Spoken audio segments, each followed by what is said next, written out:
Welcome to another edition of Ask Isaiah. It's your host Isaiah Rhodes, and on this episode of the Ask Isaiah, we're going to discuss the fallout from the NCAA probe and the FBI investigation into the corruption, specifically with the NCAA basketball, and the incentivized efforts that have gone into place in terms of tanking in the NBA, what Adam Silver has responded with. Now, in terms of the NCAA, I had an interview with Demetrius Phillips. You can check it out on my YouTube page.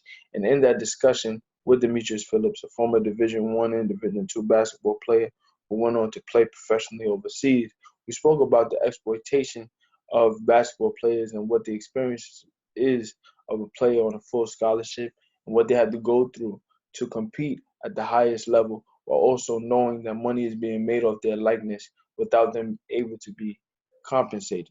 In the process, we discussed the idea of paying players and what it will actually do to benefit the NCAA going forward without having to deal with all this controversy and things of that nature.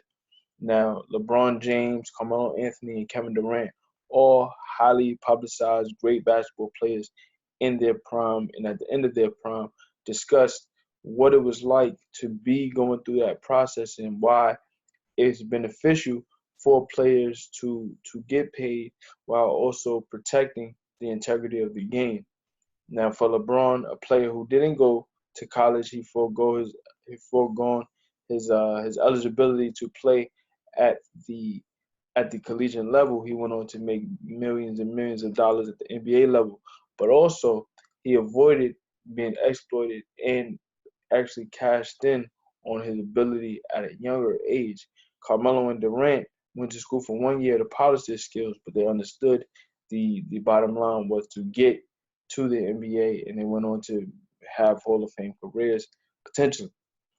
Because of these high profile players actually speaking out on things that many analysts and fans alike have already spoken about, now it puts the NCAA in a precarious position to have to really deliberate and think about what they're going to be going forward because of all the controversy in regards to this and in terms of other schools in different sports getting caught up in different controversies in regards to recruits. Now they have to really look at their infrastructure. Now, Jay Williams, studio analyst for ESPN, a former NCAA College Player of the Year, he went on to have a career in the NBA before having a career-ending leg injury due to a motorcycle accident. This is a player who actually brought up the idea of boycotting the Final Four.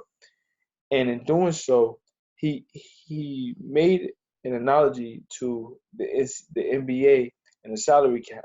Now, as revenues increase, as jersey sales increase, as revenue sharing continues, the salary cap increases. Now, that makes sense when you look at the NCAA. When you look at how much billions and billions and billions of dollars are made year in and year out, nothing changes in regards to the protocol and the process of becoming a full scholarship athlete and potentially making money off your likeness and things of that nature. No, it stays the same. No matter how much money we make, you guys are still stuck in the same position that we had you guys from 1955 and beyond. So for a player of that magnitude, somebody who has achieved at a high level of college basketball, to come out and say that, that only puts more onus on the NCAA to really think about what they have going forward and if they want to be around to have an NCAA tournament and all of this March Madness that we speak about year in and year out. Now, in regards to the NBA, the league is in a good place in terms of their players, in terms of the promotions that we see. It's the second most popular sport in the world. Basketball is, and the NBA is the highest platform of that. But one of the issues with the NBA is the perceived idea of tanking. Now, tanking is deliberately losing to put yourself in position to get the highest lottery picks possible to build your team. Now, in the past, in the history of the lottery picks, if you had the most losses, you had the highest percentage chance to get the number one pick. The worst team in the league gets 25% chance an opportunity to get the number one pick. Now, the worst team in terms of losses doesn't always get the number one pick, but you have the best chance to get the number one pick. And teams have deliberately, over the years, done so with the idea of getting the number one pick. You can go back to the Spurs in 1997. You can go to the Knicks in 1985, and the Sixers from 2013 to 2016 under the tutelage of Sam Hinkie, who coined the phrase "trust the process." Now, specifically with Sam Hinkie, he deliberately went out of his way to make sure that those particular Sixers teams weren't of NBA caliber talent. He put players out there on the floor, but they were in no way, shape, or form able to compete with the likes of the San Antonio Spurs, Houston Rockets, or even the New York Knicks for many, many years. Now, Sam Hinkie's idea is building the most assets possible to put the team in position to build for the future. Now, the Sixers did get the number one pick on multiple occasions, including Ben Simmons, Joel Embiid, and Markelle Fultz. But in the process of getting those number one picks, they lost at a horrendous historical rate. And that forced the NBA to really change their idea of what the lottery is. Now, going forward in 2019, the worst team in the NBA does not have the best chance of getting the number one lottery pick. The last three teams have a 14% chance of getting the number one pick. Now, that kind of changed the trajectory of teams losing down the stretch, because even if you're the worst team, you're still going to have competition with another two teams. But this particular year, this is the last year of the old model.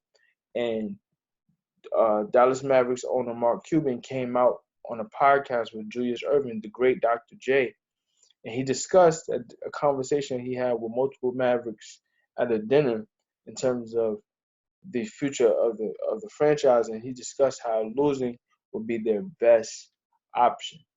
Now, he actually snitched on himself. Many teams believe in what he actually discussed with his team.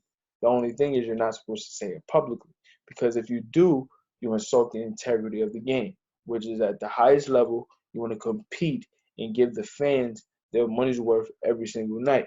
Now, if you're deliberately losing, why are you charging these fans high price tickets to come look at the worst product possible? It's not right. So for Adam Silver, he had to come out and lay a swift hand. Earlier this month, he fined Mark Cuban $600,000. That's a lot of money. But in the process, he also sent a memo out to all 30 teams, letting them know that tanking will not be accepted. And he said if any of these processes are caught, they will be met with the swiftest and harshest response possible. He said the integrity of competition on the playing court is the cornerstone of our game. We must do everything in our power to protect the actual and perceived integrity of the game. Now, everything he said is true, but I want to highlight one of the key words he said: perceived. All of these teams understand that if you're not first, you're last. There's only one team that raises the Larry O'Brien trophy at the end of the season. But in the process of pursuing that trophy, you have to tweak your team and put yourself in position to prepare for the future as well. Now, not every team is going to be great as the Warriors, but to get to the Warriors level, you have to compete and learn how to win. Now, you're going to have bad teams and you're going to have young teams. For example, I mentioned the Sixers from 2013 to 2016, deliberately tanking to get number one picks. But after that, with the changing of the organization at the top, Brian Colangelo, who actually turned around Team USA from the doldrums of what they were, the Sixers now are building a team. You have veterans around young players learning how to win together. So there's going to be times where the Sixers do lose, but as a young team, you're going to learn those lessons and prepare for playoff opportunities in the future. That's what young teams do. Tanking teams deliberately put bad players out there, knowing they're going to lose, to build opportunity for the lottery. So knowing that, you have the likes of what Adam Silver tried to change with the lottery process going forward, changing the idea of incentive for losing. So with that said, there's a lot going on in the NBA. Check out my page, Ask Isaiah, and let me know what you think in terms of tanking, in terms of the NCAA, and anything else going forward in the basketball world and sports beyond. This is your host, Isaiah Rhodes. Ask Isaiah. Check me out. Later.